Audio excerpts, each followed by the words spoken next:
Iraqi people, rather, that the U.S. troops were coming to help free them of Saddam Hussein. But little did he realize that he would be helping to make history.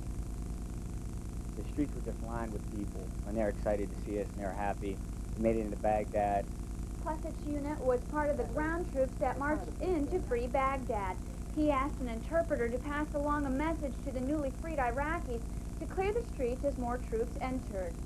And he'd mentioned something about, you know, the madman is dead, or, you know, free Iraqi or something, which wasn't quite what he was supposed to say.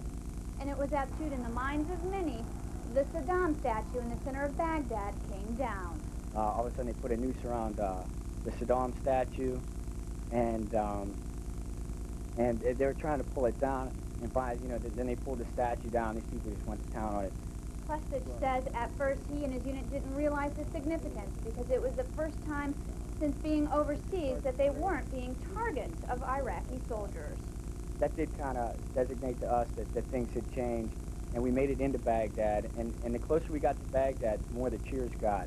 The photos on his laptop remind him of what helped him make it through his time overseas, the smiling faces that were happy to see American soldiers and his fellow soldiers, his brothers that he calls a family. This was the third trip to the desert for Brian. He also served in the Gulf War as well as Bosnia. Now, he says he's got about another 5 years in the U.S. Army, but at this point, his focus is getting back to work at the Steubenville Fire Department and buying a house.